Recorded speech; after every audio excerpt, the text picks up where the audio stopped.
Bonjour les enfants de l'école Daniel Galland de Saint-Vin. Donc merci pour vos questions que vous nous avez posées. Nous on s'excuse de vous répondre seulement maintenant, mais on a été vraiment très occupés sur le projet en Inde.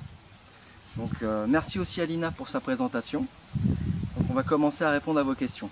Alors concernant la première question de Titouan, pourrais-tu nous en dire plus sur Green Guardian? Alors depuis que j'ai votre âge, je suis intéressé par la nature, les animaux et l'environnement. Et malgré mon intérêt pour tout ça, je voulais faire plus. J'ai donc créé cette association afin de concrétiser certaines actions dans lesquelles je souhaitais m'investir. Et aussi pouvoir aller dans les écoles afin de sensibiliser les enfants comme vous sur l'importance de la biodiversité. Concernant la seconde question donc de Selma, pourquoi as-tu choisi ce projet et pas un autre? Alors je voulais commencer mon voyage par l'Asie et j'ai été très sensible sur la problématique des éléphants sauvages d'Asie. Car beaucoup de gens en fait s'intéressent aux éléphants d'Afrique, mais on parle très peu des éléphants sauvages d'Asie. En plus de ça, j'ai pu faire la connaissance de la cofondatrice de NWA, Nani. Et pour moi, ce fut l'occasion de pouvoir la suivre, ainsi que Andy, sur le terrain, en Thaïlande et en Inde, concernant le projet dans lequel on était très récemment. Voilà. Donc pour la suite des questions, Nani va vous répondre directement. Et donc concernant la question de Mathias, quel est votre projet en Inde? Alors tout d'abord, bonjour à tous les enfants. Je suis ravie de répondre à vos questions. Je suis très contente de voir que vous êtes intéressés par ce qu'on fait. Et je voulais remercier aussi vos professeurs, parce que c'est grâce à eux qu'on peut faire le lien avec vous. Donc merci à tout le monde, enfants et professeurs. Mathias, donc pour répondre à ta question, on est parti en Inde en fait pour aider et soutenir les villageois et bien sûr les éléphants sauvages pour trouver des solutions afin que tout le monde vive en sécurité, éléphants et humains. Voilà, parce qu'il y a beaucoup d'éléphants dans cette région et il y a beaucoup de conflits entre les humains et les éléphants. Donc on est parti là-bas pour travailler dans ce sens-là. Alors concernant la question de Fantine, comment vas-tu réussir, plutôt comment allons-nous réussir à faire cohabiter les humains et les éléphants? Alors bonjour Fantine, notre projet en Inde, il s'appelle Light for Life, Food to Live. Alors qu'est-ce que ça signifie? Ça veut dire lumière pour la vie, nourriture pour vivre. Light for Life, ça concerne en fait les 500 lampes frontales que nous avons distribuées dans 52 villages. Donc ça fait beaucoup de villageois. Hein. Et pourquoi des lampes sont si importantes en fait dans notre projet? C'est important parce que c'est la nuit en général que les éléphants viennent dans les champs, de riz en particulier, et dans les fermes. Pourquoi ils viennent? C'est pour trouver de la nourriture en fait. Les villageois qui cultivent leurs champs ne vendent pas leurs récoltes. C'est pour leur consommation personnelle à eux et à leur famille. Donc, et dans ces endroits, il y a des grosses hordes d'éléphants. Vous pouvez trouver entre 100 et 250 éléphants dans une même horde. Et ils ont bien 4-5 hordes comme ça qui sont tout autour des villages. Donc ça fait énormément d'éléphants.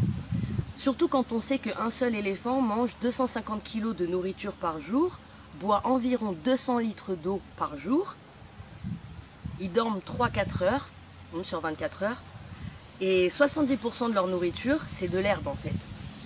Le reste, c'est un peu comme des snacks. Voilà, un peu comme si on mange un sandwich, c'est pas un repas complet.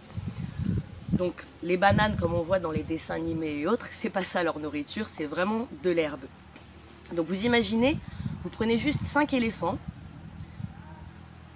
multiplié par 250 kg d'herbe, ça vous fait 1 tonne d'herbe, juste pour 5 éléphants. Imaginez quand vous avez 250 éléphants, 300 éléphants, ou même 100. Ça fait des quantités énormes de nourriture. Les villageois, ils doivent donc protéger leurs champs. Quand ils protègent leurs champs, la nuit, quand ils n'ont pas de lumière, ils utilisent la lumière de la lune, ce qui est extrêmement dangereux. Et c'est là que beaucoup d'accidents arrivent, aussi bien pour les éléphants que pour les humains. Donc la distribution des lampes est très importante pour leur sécurité. C'est pour pour ça qu'on a appelé Light for Life. Voilà.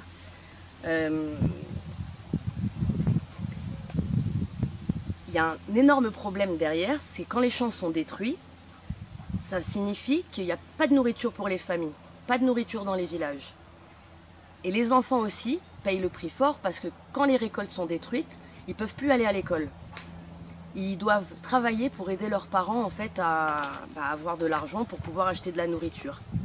Donc ça a même des conséquences sur les enfants.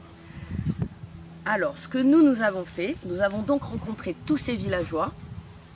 On leur a expliqué ce qu'il fallait faire pour éviter que ces centaines d'éléphants viennent comme ça dans les champs de riz et viennent dans les villages. En plus ces éléphants sont affamés quand ils viennent, donc voilà, ce qui est vraiment pas bon du tout. On leur a expliqué que pour éviter que les éléphants viennent dans les zones humaines, il fallait leur donner ce dont ils avaient besoin. Et c'est quoi ce dont ils ont besoin? C'est de la nourriture. Donc vous vous souvenez, 70% de leur nourriture c'est de l'herbe. Donc il faut leur fournir cette herbe-là pour toutes ces hordes et tous ces éléphants. Donc ce qu'on a fait avec les villageois, on est allé couper toutes les plantes invasives parce qu'on s'est rendu compte qu'il y avait des plantes invasives partout. Alors c'est quoi des plantes invasives? En fait c'est des plantes qui ne viennent pas du pays. Elles ont été apportées d'autres pays, par exemple par les bateaux, même par les oiseaux. Quand ils ont les graines entre leurs pattes, voilà, ils sèment les graines un peu partout et ça pousse partout. Et en fait ce qui se passe c'est que quand ces plantes invasives poussent, l'herbe elle est étouffée, donc elle ne peut pas pousser. Donc ce qu'on a fait, c'est qu'on a coupé ces herbes, on les a brûlées aussi, on les a laissées sécher, on les a brûlées, parce que si on les laisse, leurs graines peuvent voler jusqu'à 20 km plus loin, et là ça recommence, le problème est déplacé, ces plantes continuent à étouffer l'herbe. Donc on a brûlé ces herbes, et la nature a fait le reste, parce que l'herbe a commencé à arriver avec la rosée du matin, la pluie, rien que la rosée du matin, ça a permis en fait que l'herbe pousse. Donc ce qu'on a fait, c'est on a amélioré et restauré l'habitat des éléphants. Voilà. On a créé donc des grasslands. Ce qu'on appelle des grasslands, c'est des prairies. D'où le nom Food to Live. Light for Life, Food to Live. Donc en donnant aux éléphants ce dont ils ont besoin, ça permet en fait de les faire rester dans ces zones de grassland et ils ne viennent pas dans les villages en fait. Parce que les éléphants, ils n'aiment pas ça, être en conflit avec les gens. Hein. Ça les amuse pas, ils n'aiment pas du tout ça. Et les humains, bien sûr aussi, ils sont dérangés. Donc voilà, les éléphants, ça leur permet de rester dans leur grassland. Ils ont des points d'eau à côté. Et ça réduit ce qu'on appelle les HEC, les Human Elephant Conflict. Voilà, c'est les conflits humains-éléphants. Donc ça permet de réduire tout ça et vraiment de voir un vrai changement, sur le long terme surtout. Alors nous, on protège les éléphants, parce qu'en fait en les protégeant, c'est l'environnement qu'on protège aussi. Les éléphants, c'est les meilleurs protecteurs de la jungle et des forêts. On les appelle les jardiniers de la forêt. Parce que, avec leur défense, ils peuvent creuser pour trouver de l'eau. Leurs excréments aussi, qui sont gros, hein, c'est des gros éléphants, donc c'est des gros excréments. Dans leurs excréments, il y a des graines. Et en fait, on peut voir qu'il y a des petits arbres qui commencent à pousser, donc ils recréent aussi une forêt. Et grâce à cette façon de faire des éléphants, ça permet aux autres animaux de vivre aussi dans ces endroits-là. Et quand vous avez des herbivores qui viennent aussi manger de l'herbe, boire de l'eau, vous avez les carnivores aussi qui viennent. Donc du coup, c'est tout le cercle vertueux de la nature qui se recrée. Donc voilà. Et en tant qu'adultes, nous travaillons tous les jours pour améliorer et protéger la nature et la faune. On n'a vraiment pas envie de vous laisser une planète poubelle. C'est très important pour nous de vous laisser une planète verte. Quand nous, on ne sera plus là, vous les enfants d'aujourd'hui, vous serez les adultes de demain. Continuez notre travail pour les enfants d'après encore, et pour vous aussi. Soyez les meilleurs enfants possibles pour devenir de bons adultes qui protégeront notre maison commune, la Terre. Voilà, c'est extrêmement important que vous continuez en fait ce qu'on est en train de faire et que vous soyez sensibilisés là-dessus. Voilà, il faut une vraie cohésion entre les enfants et les adultes. Les adultes doivent transmettre leurs connaissances aux enfants, voilà, sur tout ce qui concerne la nature, l'équilibre, la biodiversité. Et vous, par la suite, vous ferez pareil. Et vous serez au moins sensible à la cause animale, la cause environnementale et à toutes ces choses qui nous sont chères pour qu'on puisse vivre correctement. Voilà. Et donc à la suite de ce questionnaire, vous allez voir des photos et quelques vidéos sur l'Inde, sur les enfants en Inde, comment ils vivent, et aussi sur les éléphants. Voilà. Et puis vous verrez aussi les villages dans lesquels ils vivent, comment c'est, parce qu'ils n'ont pas les mêmes maisons que nous. Surtout dans les petits villages, vous allez voir, c'est extrêmement intéressant de voir comment ils vivent en fait. C'est très différent de notre façon de vivre en France. Donc j'espère que tout ça, ça va vous intéresser. En tout cas, on vous remercie beaucoup de votre intérêt que vous nous portez et on vous dit à bientôt.